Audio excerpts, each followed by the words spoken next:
Si vous traînez souvent sur YouTube, vous avez sûrement déjà vu des vidéos intitulées Iceberg sur des sujets variés.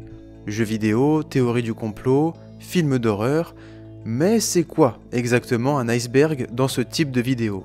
L'idée vient du concept de l'iceberg de connaissances. Imaginez un immense iceberg flottant sur l'eau. Ce que vous voyez à la surface, c'est la partie immergée. C'est ce que tout le monde connaît, les informations les plus évidentes. Mais plus on plonge en profondeur, plus on découvre des éléments inconnus, obscurs, voire totalement effrayants. Dans cette vidéo, on va donc appliquer ce principe aux tueurs cannibales. Plus on descendra dans l'iceberg, moins les histoires seront connues. Ces histoires seront divisées en 4 parties. La pointe, le sommet, la surface et les profondeurs. Et ces 4 parties qui seront réparties sur 2 vidéos. Et si aujourd'hui je vous présentais la première partie de l'iceberg sur les tueurs cannibales, ça vous intéresse ?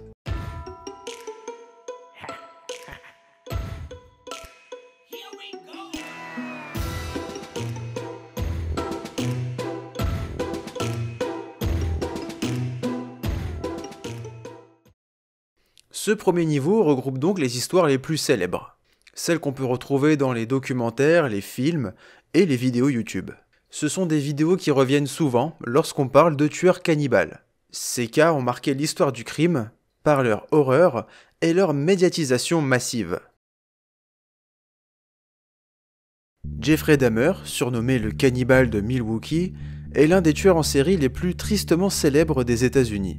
Entre 1978 et 1991, il a assassiné 17 jeunes hommes et adolescents, commettant des actes de cannibalisme, de nécrophilie et de désarticulation sur ses victimes. Ces crimes choquants ont captivé l'attention du public et continuent de fasciner même après sa mort. Il est né le 21 mai 1960 à Milwaukee, dans le Wisconsin. Son enfance était marquée par une atmosphère familiale instable. Ses parents se disputaient fréquemment et son père était souvent absent. Enfant, Dahmer montrait déjà des signes troublants. Il était fasciné par les animaux morts, qu'il disséquait pour explorer leur anatomie. Et à l'adolescence, il est devenu introverti et alcoolique, ce qui a aggravé son isolement social. Il a également commencé à développer quelques fantasmes violents, qui vont s'aggraver avec le temps. Dahmer a tué pour la première fois à l'âge de 18 ans, en 1978, après avoir ramassé un jeune homme, Steven Hicks, qu'il avait rencontré en autostop. Dahmer l'a frappé à mort avec une haltère. Ce meurtre est resté le seul pendant plusieurs années, avant que Dahmer ne commence à commettre une série d'assassinats. Dahmer attirait ses victimes, généralement des jeunes hommes gays ou bisexuels, dans son appartement en leur proposant de l'argent ou en les séduisant. Après les avoir drogués avec des sédatifs, il les étranglait. Il conservait souvent des parties de leur corps, comme des crânes, des cœurs et d'autres organes, qu'il mangeait ou gardait comme trophée. Why the cannibalism? It made me feel like they were a permanent part of me.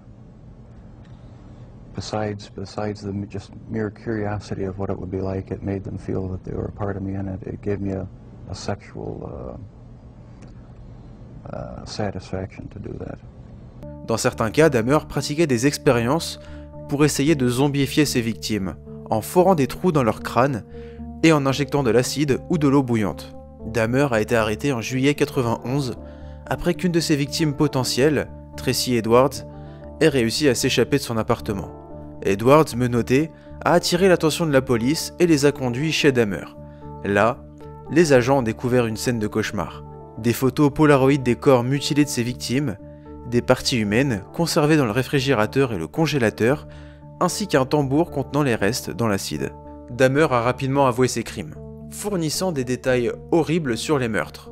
En 1992, il a été jugé pour 15 des 17 meurtres. Ses avocats ont tenté de plaider la folie, affirmant que ces actes étaient le résultat de troubles mentaux graves. Cependant, il a été jugé responsable de ces actes et condamné à 15 peines de prison à perpétuité. Ça fait long, je le reconnais. En prison, Dahmer a montré peu de remords. Il a cependant exprimé des regrets pour ses crimes et affirmé avoir trouvé la foi chrétienne. Ses années en détention ont été marquées par des tensions avec les autres détenus, certains cherchant à se venger de ses actes. Le 28 novembre 1994, Jeffrey Dahmer a été tué par un autre prisonnier. Celui-ci a déclaré plus tard qu'il avait été motivé par la nature odieuse des crimes de Dahmer et son comportement provocateur en prison. Andrei Chikatilo, surnommé le monstre de Rostov, est l'un des tueurs en série les plus notoires de l'histoire criminelle moderne. Originaire de l'Ukraine soviétique, il a été reconnu coupable de 52 meurtres brutaux, principalement sur des femmes et des enfants, commis entre les années 70 et 90 en Union soviétique. Ses victimes étaient souvent des jeunes femmes, des adolescentes et des enfants, tant de sexe masculin que féminin. Chikatilo les attirait en se présentant comme une figure d'autorité, ou en profitant tout simplement de leur vulnérabilité. Il les conduisait ensuite dans une zone isolée où il les agressait brutalement avant de les assassiner. Chikatilo était un sadique qui mutilait ses victimes après les avoir tuées, arrachant souvent les yeux ou les organes génitaux. Il a été rapporté qu'il déchirait parfois avec ses dents des morceaux de chair de ses victimes et les consommait sur place, notamment des organes sexuels et d'autres parties du corps. Selon ses propres aveux, ces actes lui procuraient une satisfaction psychologique et sexuelle, compensant son impuissance et renforçant son sentiment de domination.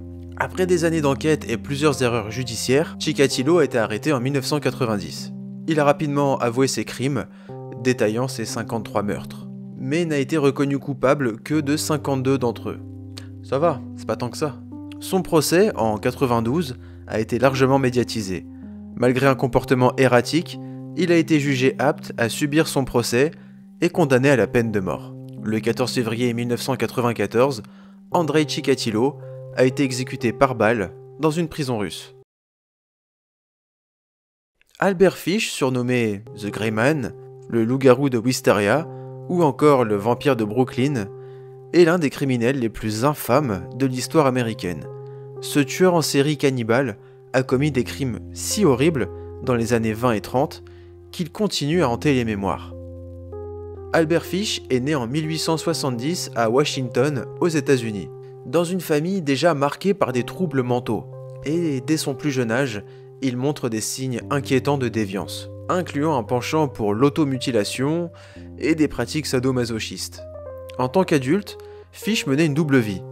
Un homme apparemment ordinaire et travailleur d'un côté, mais de l'autre, un individu profondément perturbé, fasciné par le meurtre, le cannibalisme et la torture, surtout envers les enfants. Fish a avoué des crimes horribles, mais le plus tristement célèbre reste celui de Grace Budd, une fillette de 10 ans.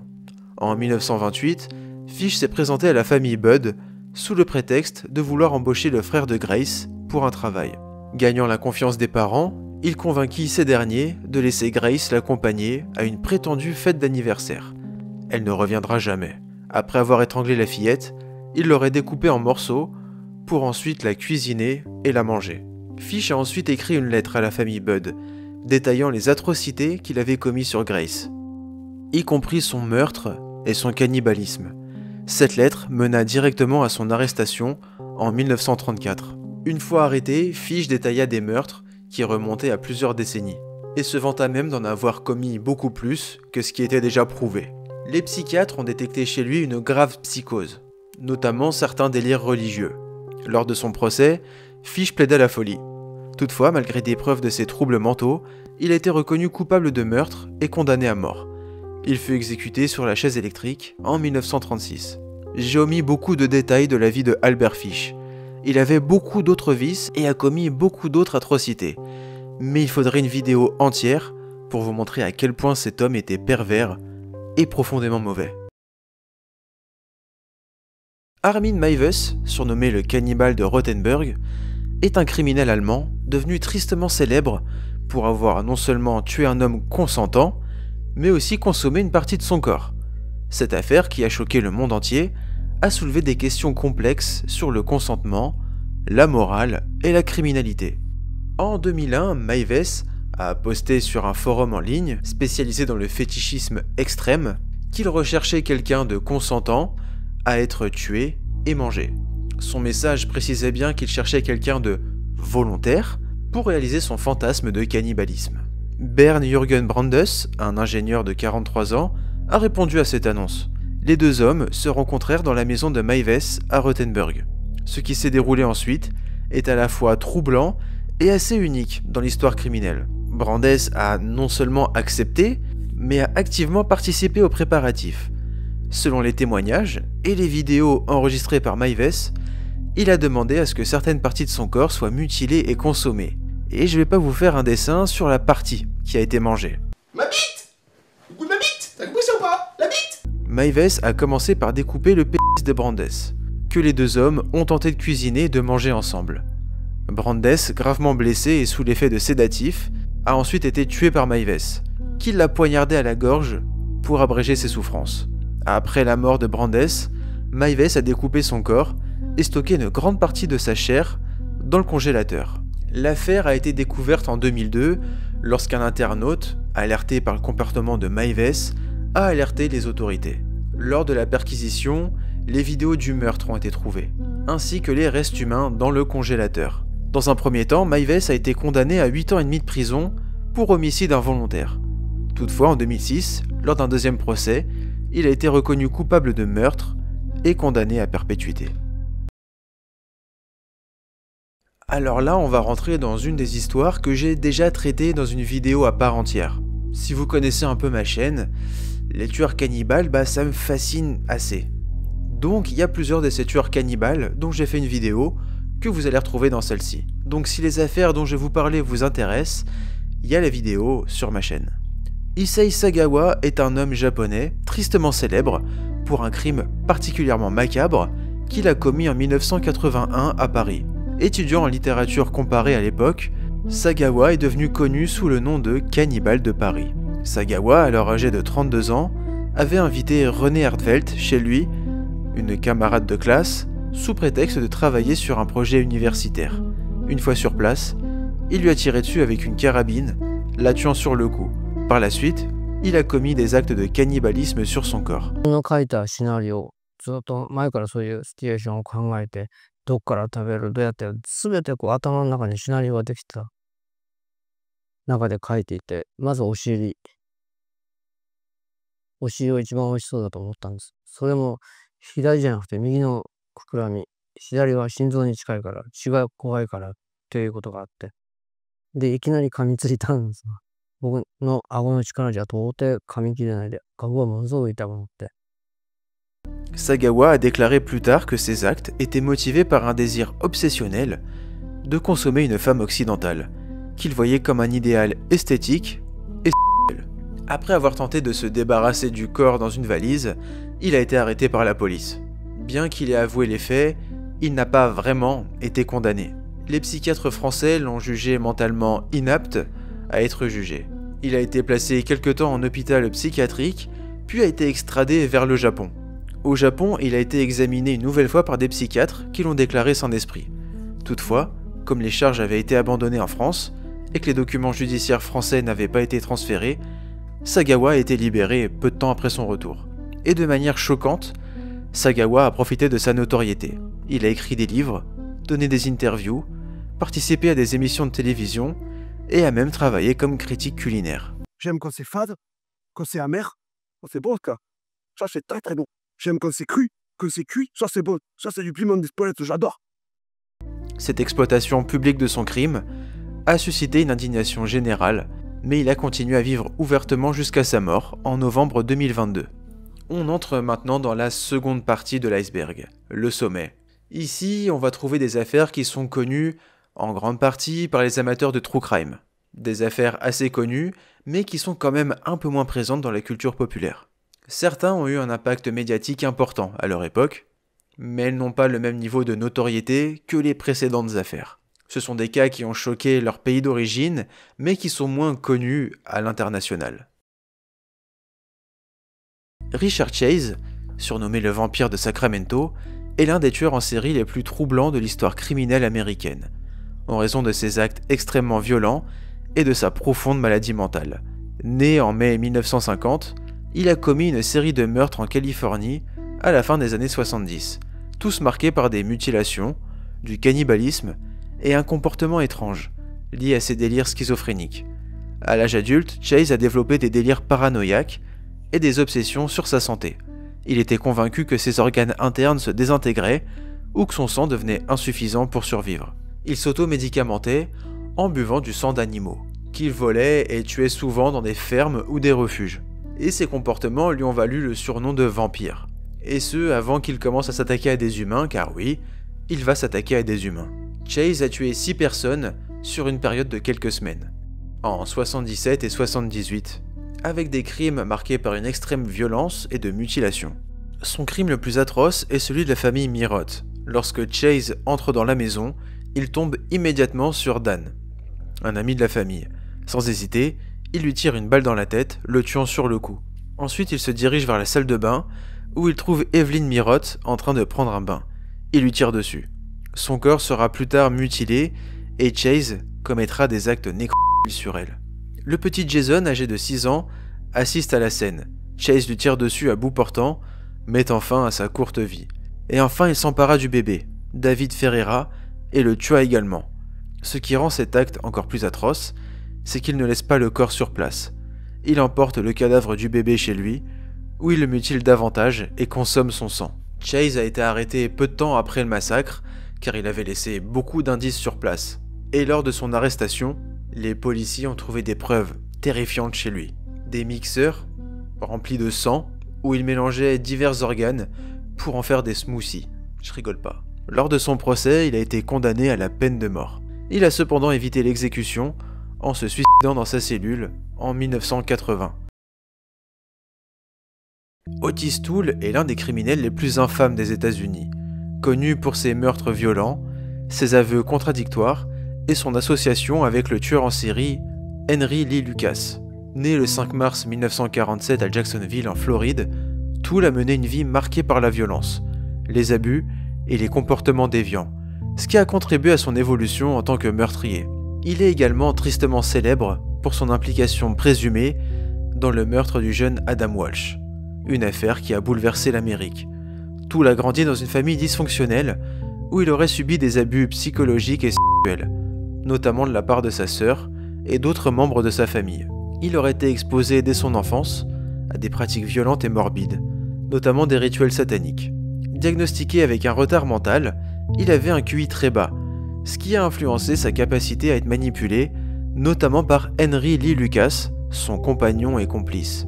Se déplaçant à travers les États-Unis, il ciblait notamment des autostoppeurs, mais aussi des marginaux et des enfants, les attirant souvent, leur offrant transport et nourriture. Toole est souvent cité comme le principal suspect dans l'affaire Adam Walsh, un enfant de 6 ans disparu en 81.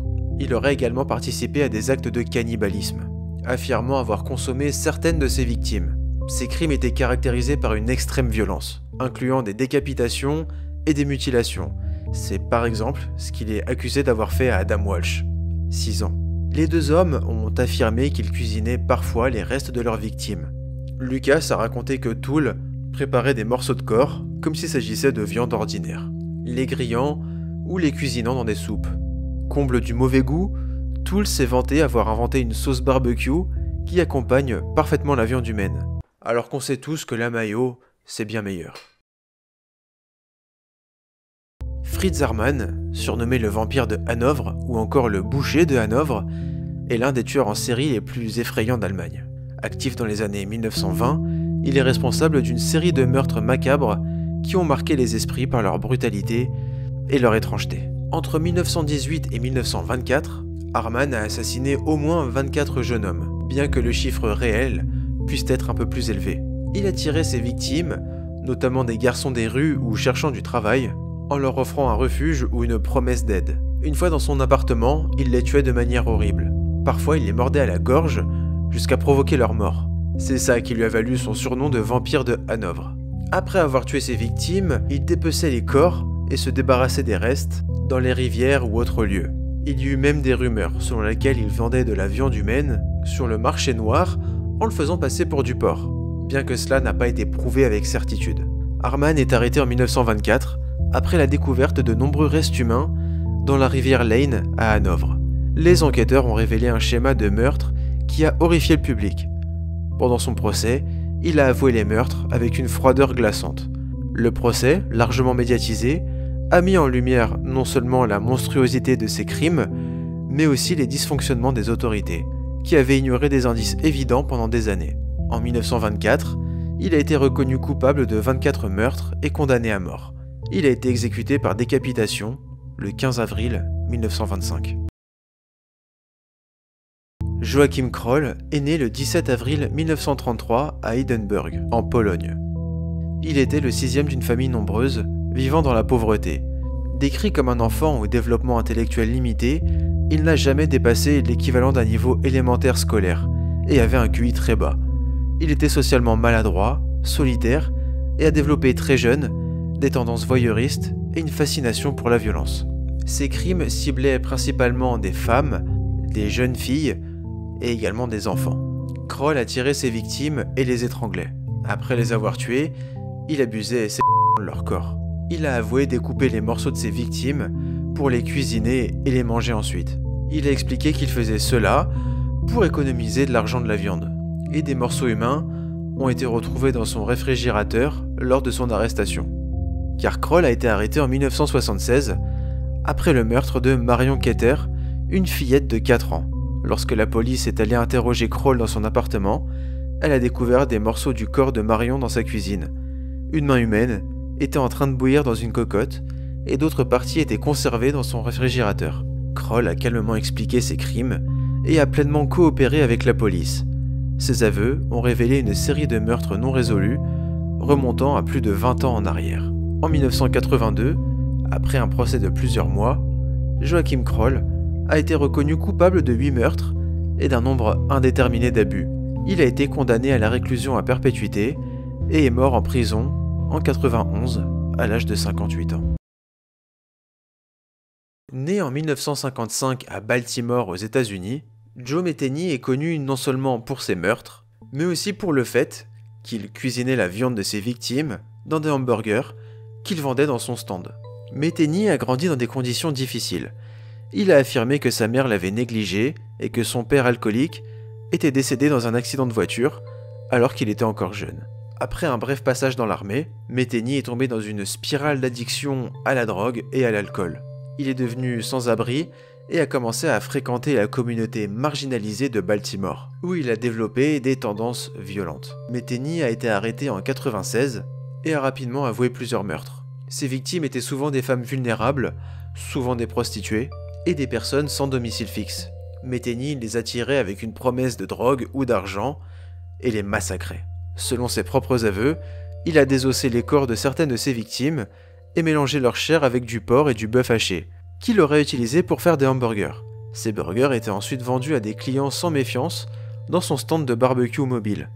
Bien que ces affirmations n'aient jamais été prouvées de manière concluante, elles ont contribué à sa sinistre réputation. Metheny a été arrêté après que l'une de ses victimes potentielles ait réussi à s'échapper et à signaler l'attaque à la police. Lors de son procès, il a choqué les autorités et le public par ses confessions désinvoltes et son manque de remords. Il a affirmé avoir tué au moins 10 personnes, bien que toutes n'aient pas été confirmées. En 1998, il a été condamné à la peine de mort, mais sa peine a ensuite été commuée en prison à vie, sans possibilité de libération conditionnelle. Il est mort en prison en 2017, à l'âge de 62 ans. Et si cette affaire vous intéresse, j'en ai fait une vidéo entière sur la chaîne. Je vous invite à aller la voir. Bon, pas maintenant. L'affaire qui va suivre a, elle aussi, été traitée à part entière sur ma chaîne. Et est-ce que je vous invite à aller la regarder ? Bien sûr. Leonarda Cianciulli est née en 1893 à Montella en Italie. Son enfance a été marquée par des abus et des superstitions. Elle croyait que sa vie était maudite, en raison d'une malédiction prétendument lancée par sa propre mère. Cette croyance en la fatalité et son intérêt pour la sorcellerie et les rituels occultes vont influencer ses actes ultérieurs. Mariée contre la volonté de ses parents, Leonarda a ensuite vécu une vie difficile.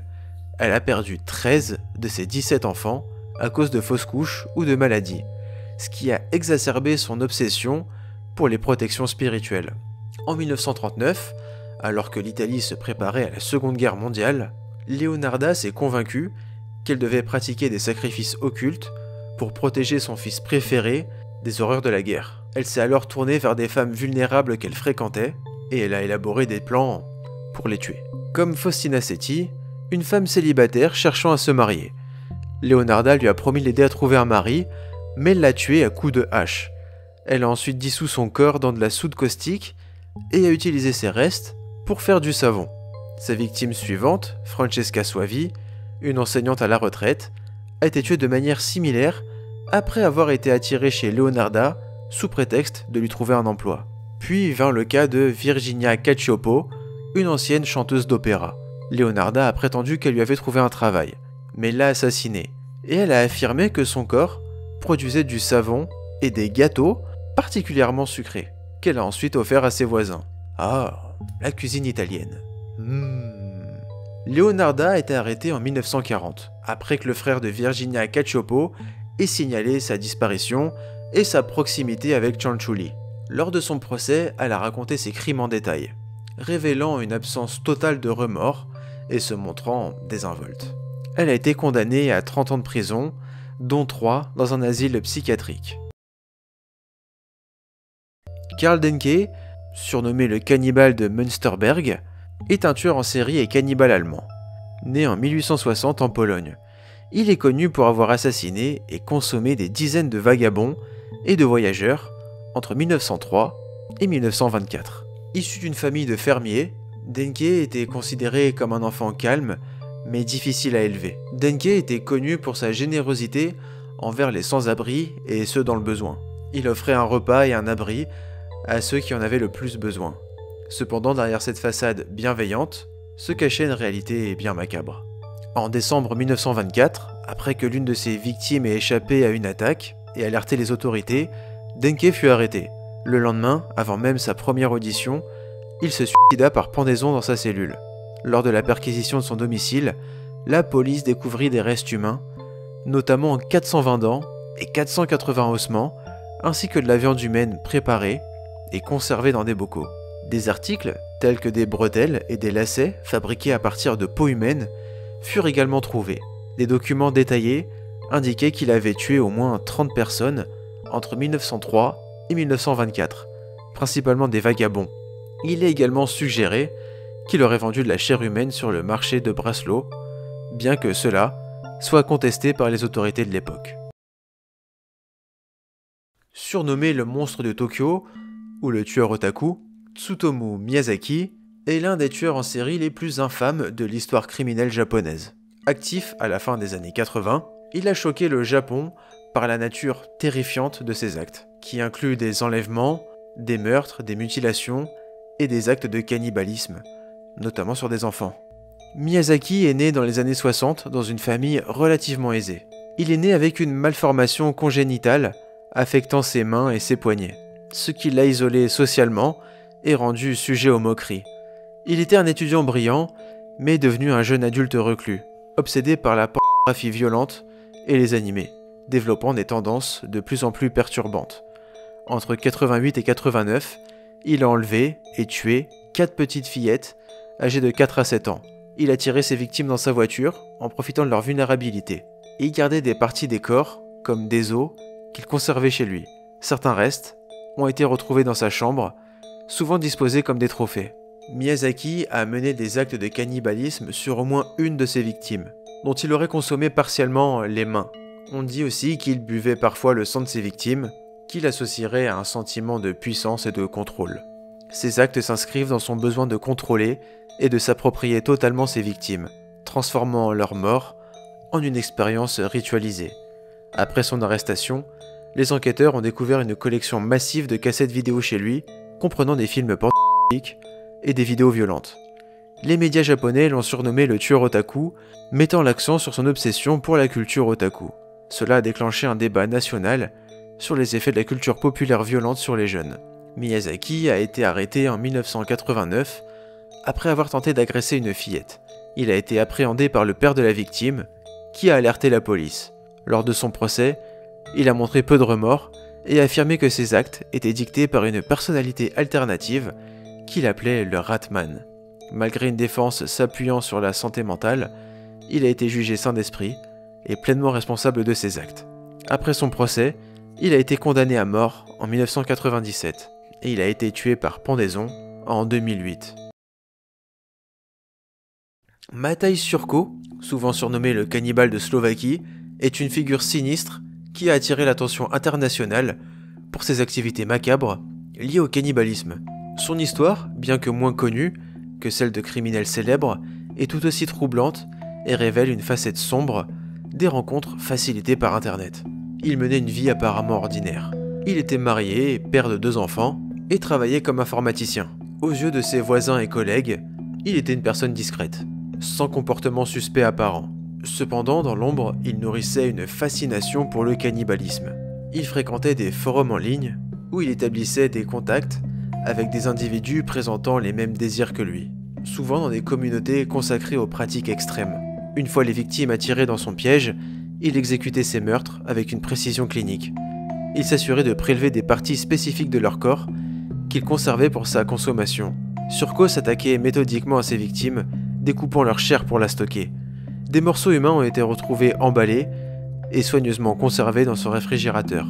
Il cuisinait et mangeait la chair humaine chez lui, ce qui semblait être un rituel privé.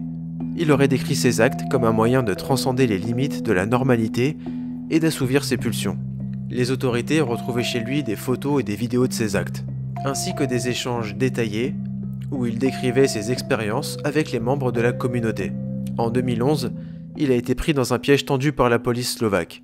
Les autorités avaient été alertées par un homme suisse qui avait correspondu avec Surco en ligne et avait accepté de se rendre en Slovaquie pour devenir sa prochaine victime. Le Suisse a changé d'avis à la dernière minute et a signalé la situation aux forces de l'ordre. Lors d'une opération d'arrestation, Surco a tenté de résister et ouvert le feu sur la police. Une fusillade s'est ensuivie, au cours de laquelle il a été mortellement blessé. Il est mort quelques heures plus tard à l'hôpital, emportant avec lui de nombreux secrets sur ses crimes. J'espère que cette première partie de l'iceberg sur les tueurs cannibales vous a plu. J'espère car je compte sortir la deuxième partie très bientôt. Je ne glorifie en aucun cas les actes de ces criminels, qui sont, il faut le dire, inhumains. Mais il faut avouer que ces actes sont tellement horribles qu'il est fascinant de voir à quel point une personne peut toucher le fond, dans ce que l'être humain a de plus noir chez lui. Si la vidéo vous a plu, n'hésitez pas à laisser un commentaire constructif. N'hésitez pas à liker, à vous abonner et à aller voir les autres vidéos de la chaîne. Et sur ce, moi je vous dis à très bientôt pour la deuxième partie de la vidéo.